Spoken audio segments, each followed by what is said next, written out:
Ya, kembali lagi bergabung bersama kami di sini Suara Rabuan, Suara Perubahan. Oke, ini dari tadi di belakang kita nih ada yang rame-rame. Ini mau ngajak kenalan apa gimana sih? Yang mana sih yang depan? Oh itu tuh laki-laki manusia-manusia di sana tuh. Aduh, apa? Kalian ribut-ribut apa sih dari tadi di situ? Ngikutin nggak sih emang kalau ikutan menjerit nggak dengan harga beras ini? Coba. Lagi bicarain beras kita. Karena harga beras nih lagi melambung tinggi banget. Pantesan aja nih, mas saya ngomel-ngomel muru. Saya kira bapak saya punya istri baru. Gak taunya harga beras sudah 15.000. Cuaks. Oh gitu, dikira punya istri baru ternyata harga beras sudah 15. Terus? Ada lagi. Juga ada kata-kata nih. Udah capek-capek nahan perasaan untuk dia. Masa harus capek juga. Gara-gara beras naik juga. Cuaks mana? Cuaks saya semangat sedikit. Coba briefing gak Kak? Masih ada lagi? Satu lagi. Oke. Boleh. Gimana anak muda bisa beli rumah kalau harga beras naik semua? Cuaks. Sebab kau terlalu indah. Gitu, biasanya gitu di TikTok. Gitu ya, Biasanya gitu. langsung ada intro ini ya, Langsung background lagu gomang, musiknya. langsung lagu gomang. Dapat ya memang ya, keresahan itu gitu ya. Itu tadi kita bicara dengan Mas Eka tadi terkait dengan penggilingan padi kan. Nah di sini ini sudah hadir juga di sini. Itu, Siapa tuh? Pak Edot. Pak Edot ini punya pabrik penggilingan padi juga. Untuk lebih jelasnya mendingan kita tanya-tanya Pak Edot aja ya. Pak Edot, selamat malam. Mari Pak Edot bergabung bersama kami di sini. Silakan. Boleh di sini. Di tengah. Biar terdengar. Biar diapit langsung gitu. Ngeri nih batu alinya, ngeri nih. Saya pikir pertama tadi saya Haji Bolot atau siapa ini? Pak Edot ternyata. Pak Edot sehat Pak Edot? Sehat, alhamdulillah sehat. Sehat. Bagaimana kabarnya sampai saat ini pabrik penggilingan padinya? Lagi libur lu Pak. Kenapa libur tuh? Bahan padinya langka. Bahan padinya Oh, gabah langka. tadi itu. Gabahnya langka. Langkanya Iya. karena produksinya kurang atau karena seperti kata Mas Eka tadi petani-petaninya pada menyimpan Nah. gabahnya? Ya ada yang menyimpan, ada yang dijual. Cuman Mbak, sekarang airnya kekurangan, Ya. bahan pertaniannya mengurang. Jadi susah sekarang cari Susah gabah nih. cari gabah, ada jauh-jauh.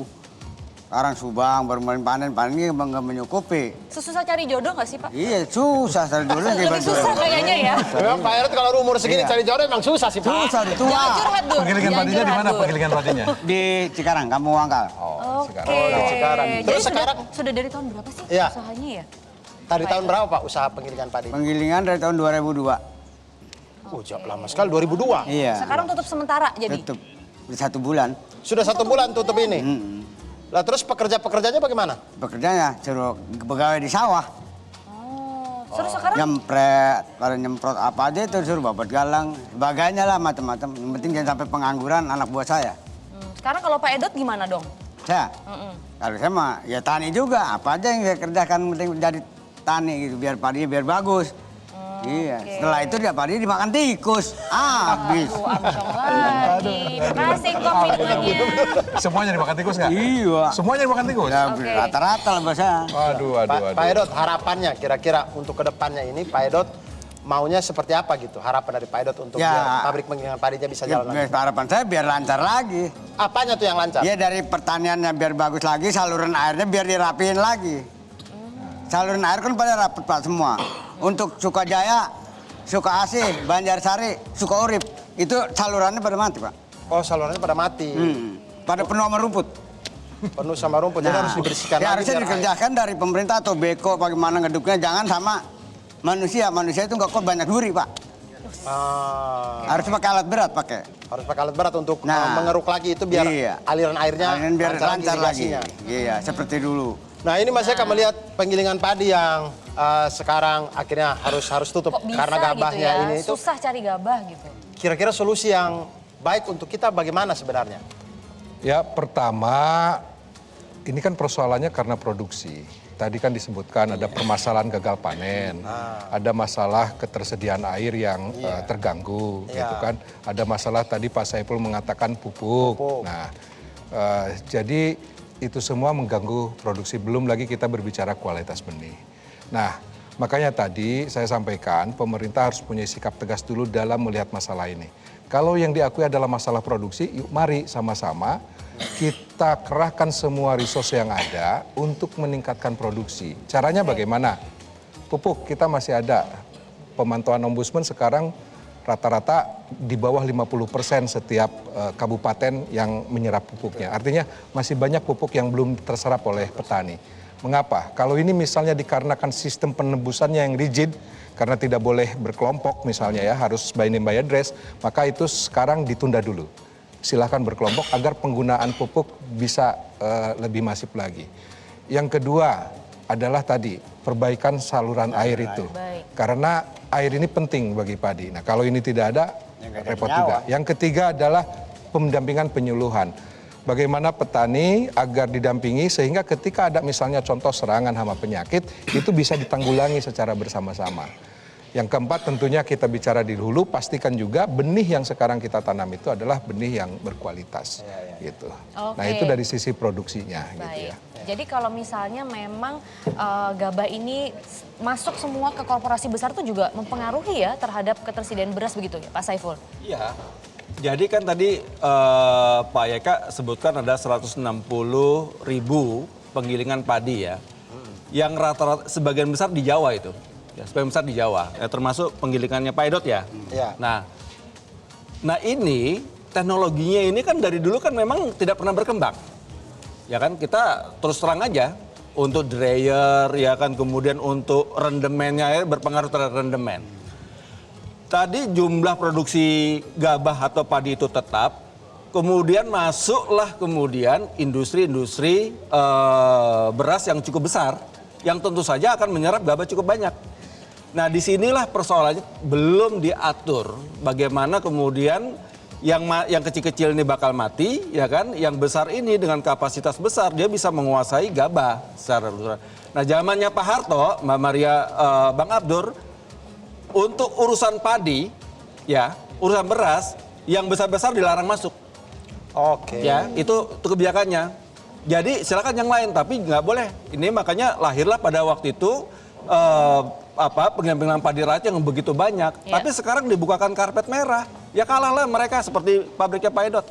Lalu kenapa sampai pabrik-pabrik penggilingan yang banyak ini, terutama di tanah Jawa, apalagi yang lebih mudah aksesnya dari Jakarta tentunya, itu kenapa tidak dimodernisasi gitu dari dulu? Apa Malah memang difasilitasi perhatiannya gitu ya? kurang untuk kasih modernisasi penggilingan padi ini atau bagaimana sih? Ya karena selama ini kita hanya fokus pada produksi. Kita tidak berpikir untuk memodernisasi teknologi pasca panen. Ini yang terjadi. Karena yang teknologi pasca panen itu mempengaruhi, saya ambil contoh. Kalau mereka panen ya, kemudian teknologinya agak terbelakang, itu rendemennya itu rendah sekali, 50%. Kalau teknologinya bagus, dryernya, pengeringnya bagus, itu rendemennya bisa 57, 58, bahkan 60. Ya, artinya 2% bagi kebutuhan kebutuhan beras menambah stok beras nasional, kenaikan rendemen itu menentukan. Ini yang nggak pernah dipikirkan pasca panennya. Iya, kita tanam, begitu sudah menguning, bingung mau diapain gitu ya, karena teknologinya belum semaju seperti yang lain. Dan ini juga kita akan bertanya kepada teman-teman Musyawarah Reboan, salah satu petani juga, jauh-jauh dari Aceh yang sudah bergabung bersama kita di studio di sini. Kita mau dengar aspirasinya ya, ini sudah tersambung dengan Pak Ilyas. Silakan Pak Ilyas. Assalamualaikum warahmatullahi wabarakatuh. Waalaikumsalam. Alhamdulillah, sinyalnya lancar. Silakan Pak Ilyas. Setelah kami mendengarkan tadi dari dua pembicara tadi bahwa beras itu naik, ya, kami juga ingin bertanya.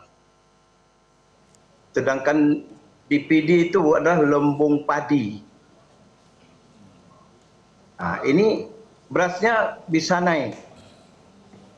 Ini ada sebab musabab atau bagaimana yang harus dipikirkan supaya beras itu yang tempat lambung padi itu banyak, yang cukup banyak itu harus jangan sampai naik seperti itu. Oke. Ya. Itu satu yang pertama.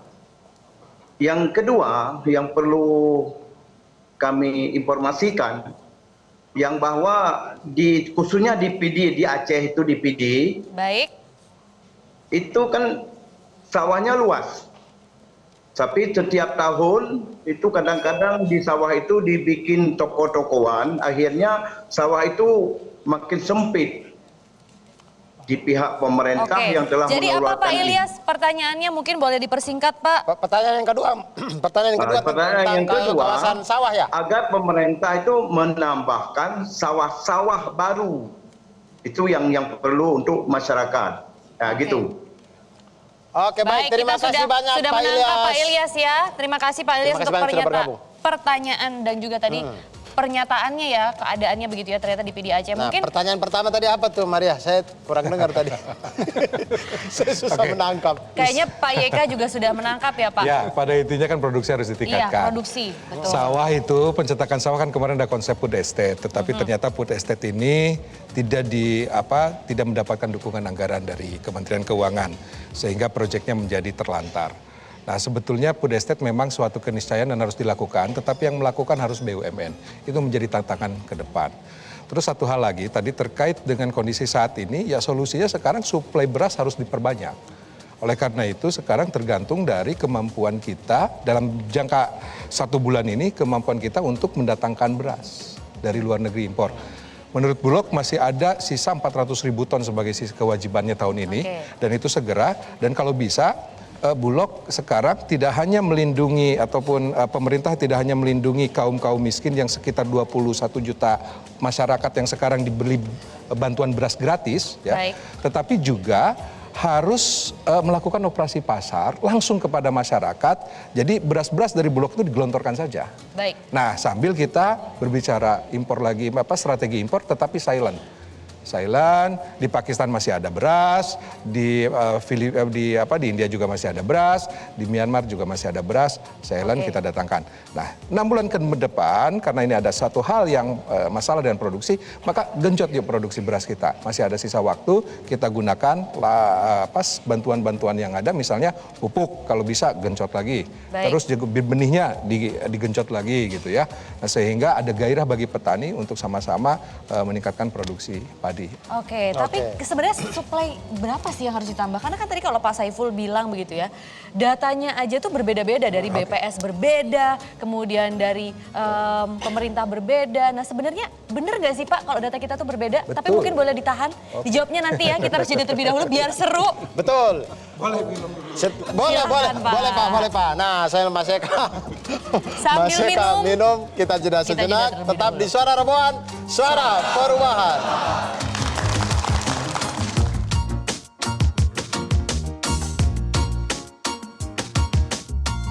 Jelajahi cara baru mendapatkan informasi. Download Metro TV Extend sekarang.